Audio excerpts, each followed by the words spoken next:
My precious children of God, I greet each one of you in the loving name of our Lord and Savior Jesus Christ. ಅಮೂಲ್ಯವಾದ ದೇವರ ಮಕ್ಕಳೇ, ನಾನು ನಿಮ್ಮೆಲ್ಲರನ್ನೂ ನಮ್ಮ ದೇವರು ರಕ್ಷಕನೂ ಆಗಿರುವ ಯೇಸು ಕ್ರಿಸ್ತನ ನಾಮದಲ್ಲಿ ವಂದಿಸುತ್ತೇನೆ. Today we are going to meditate from Jeremiah chapter 33 verse 15. ನಾವು ಈ ದಿನ ಯೆರೆಮೀಯ 33:15ನೇ ವಚನವನ್ನು ಧ್ಯಾನಿಸಲಿದ್ದೇವೆ. I'll read it from the Bible itself. ನಾನು ಸತ್ಯವೇದದಿಂದಲೇ ಅದನ್ನು ಓದುತ್ತೇನೆ. In those days and at that time I'll cause to grow up to David a branch of righteousness. He shall execute judgment and righteousness in the earth. ಆ ದಿನಗಳಲ್ಲಿ, ಆ ಕಾಲದಲ್ಲಿ ದಾವೀದನೆಂಬ ಮೂಲದಿಂದ ಸದ್ಧರ್ಮಿಯಾದ ಮೊಳಿಕೆಯನ್ನು ಚಿಗುರಿಸುವೆನು. ಅವನು ದೇಶದಲ್ಲಿ ನೀತಿ ನ್ಯಾಯಗಳನ್ನು ನಿರ್ವಹಿಸುವನು. The same way, read Jeremiah 33 verse 26. ಇದೇ ರೀತಿ ಯೆರೆಮೀಯ 33:26ನೇ ವಚನವನ್ನು ಓದಿಕೊಳ್ಳುವ. The Lord says, I will cause their captives to return and I will have mercy on them. ಇಲ್ಲಿ ದೇವರು ತಾನೇ ಹೇಳುತ್ತಾನೆ, ನಾನು ಅವರನ್ನು ದುರವಸ್ಥೆಯಿಂದ ತಪ್ಪಿಸಿ ಕರುಣಿಸಿಯೇ ಕರುಣಿಸುವೆನು ಎಂದು. And Jeremiah 32:41 says, Yes, I will rejoice over them to do them good, and I will surely plant them in the land with all my heart and with all my soul. ಅದೇ ರೀತಿ 32:41ನೇ ವಚನ ಹೇಳುತ್ತದೆ, ನಾನು ಅವರ ಹಿತವನ್ನು ಬಯಸುತ್ತಾ ಅವರಲ್ಲಿ ಆನಂದಿಸುವೆನು. ನಿಶ್ಚಯವಾಗಿ ಅವರನ್ನು ಈ ದೇಶದಲ್ಲಿ ನನ್ನ ಪೂರ್ಣವಾದ ಹೃದಯದಿಂದಲೂ ಮನಸ್ಸಿನಿಂದಲೂ ಸ್ಥಾಪಿಸುವೆನು ಎಂದು.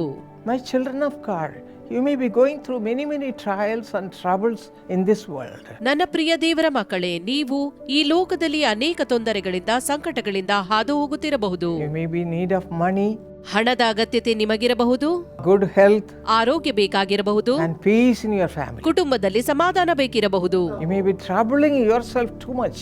ನಿಮ್ಮನ್ನು ನೀವೇ ತುಂಬಾ ತೊಂದರೆಗೆ ಈಡು ಮಾಡಿಕೊಂಡಿರಬಹುದು. But as I always say, look to God. ನಾನು ಯಾವಾಗಲೂ ಹೇಳುವಂತೆ ದೇವರ ಕಡೆಗೆ ದೃಷ್ಟಿಸಿರಿ. That is the only way of escape. ತಪ್ಪಿಸಿಕೊಳ್ಳುವ ಮಾರ್ಗ ಅದೊಂದೇ ಆಗಿದೆ. God is our only hope. ಆತನೇ ನಮ್ಮ ಏಕೈಕ ಭರವಸೆಯಾಗಿದ್ದಾನೆ. He will not let you down. ಆತನು ನಿಮ್ಮನ್ನು ಬಿಟ್ಟು ಬಿಡುವುದಿಲ್ಲ. How He wants to bless you. ಹೇಗೆ ಆತನು ನಿಮ್ಮನ್ನು ಆಶೀರ್ವದಿಸಲು ಬಯಸುತ್ತಾನೆ.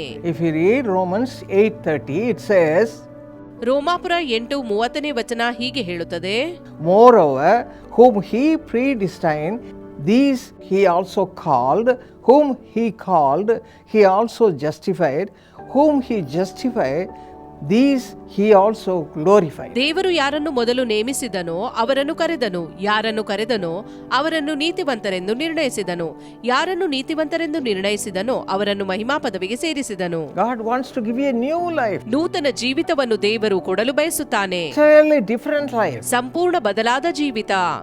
Having a close communion with the Lord. ದೇವರೊಂದಿಗಿನ ಆತ್ಮೀಯ ಸಂಬಂಧ. Doing everything pleasing to the Lord. ದೇವರಿಗೆ ಮೆಚ್ಚುಗೆಯಾದದನ್ನೇ ಮಾಡುವಂತದ್ದು. Saul became Paul. ಸೌಲನು ಪೌಲನಾದಂತೆ.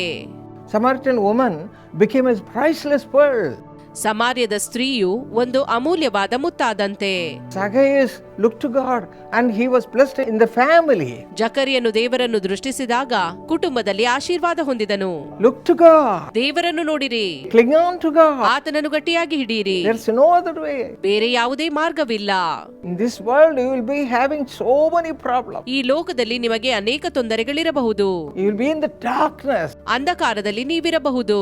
Cling on to God. ದೇವರನ್ನು ಗಟ್ಟಿಯಾಗಿ ಹಿಡಿದುಕೊಂಡಾಗ, Trust Him at all times. ಯಾವಾಗಲೂ ಆತನ ಮೇಲೆ ಭರವಸೆ ಬಿಡುವಾಗ, Read the word of God. ಸತ್ಯವೇದವನ್ನು ಓದುವಾಗ, Claim those blessings. ವಾಗ್ದಾನ ವಚನಗಳನ್ನು ಸ್ವೀಕರಿಸುವಾಗ, The Lord, as per His promise in the word of God, you will be delivered. ದೇವರ ವಾಕ್ಯದಲ್ಲಿರುವ ಆತನ ಚಿತ್ತದ ಪ್ರಕಾರ, ದೇವರ ವಾಕ್ಯದಲ್ಲಿರುವ ವಾಗ್ದಾನದ ಪ್ರಕಾರ ನೀವು ಬಿಡುಗಡೆಯಾಗುವಿರಿ. Even now you may be in the darkness. ಈಗ ಕೂಡ ನೀವು ಅಂಧಕಾರದಲ್ಲಿರಬಹುದು. Don't worry. ಚಿಂತಿಸುವ ಅಗತ್ಯವಿಲ್ಲ.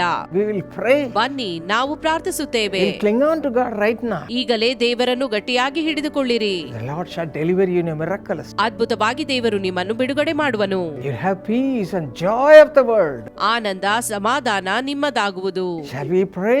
ನಾವು ಪ್ರಾರ್ಥಿಸುವ.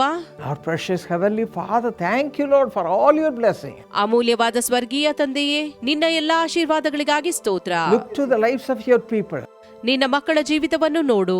They may be going in darkness. ಅವರು ಅಂಧಕಾರದಲ್ಲಿರಬಹುದು. All their possessions, ತಮ್ಮ ಸ್ವಾಸ್ಥ್ಯವನ್ನು ಕಳೆದುಕೊಂಡಿರಬಹುದು. all this job, ಕೆಲಸವನ್ನು ಕಳೆದುಕೊಂಡಿರಬಹುದು. all the peace in the family, ಕುಟುಂಬದ ಸಮಾಧಾನವನ್ನು, all their health also. ತಮ್ಮ ಆರೋಗ್ಯವನ್ನು. You are their only hope, Father. ನೀನೇ ಅವರ ಏಕೈಕ ಭರವಸೆ. We are all looking unto you. ನಾವು ನಿನ್ನನ್ನೇ ದೃಷ್ಟಿಸುತ್ತೇವೆ. We are looking unto you, Father. ತಂದೆಯೇ, ನಿನ್ನನ್ನೇ ನೋಡುತ್ತೇವೆ. You are our hope and joy. ನೀನೇ ನಮ್ಮ ಭರವಸೆಯೂ ಆನಂದವು. Send thy blessings upon your people. ನಿನ್ನ ಜನರ ಮೇಲೆ ಆಶೀರ್ವಾದವನ್ನು ಸುರಿಸು. Deliver them, Lord, from all their problems. ಎಲ್ಲಾ ತೊಂದರೆಗಳಿಂದ ಅವರನ್ನು ಬಿಡಿಸು. Let them see the light. ಅವರು ಬೆಳಕನ್ನು ನೋಡಲಿ. Right now. ಈಗಲೇ Take control of their life. ಅವರ ಜೀವಿತದ ಮೇಲೆ ನಿನ್ನ ಹತೋಟಿ ಇರಲಿ. In Jesus' name we pray. ಯೇಸುವಿನ ನಾಮದಲ್ಲಿ ಬೇಡಿದ್ದೇವೆ. Amen. ಆಮೆನ್.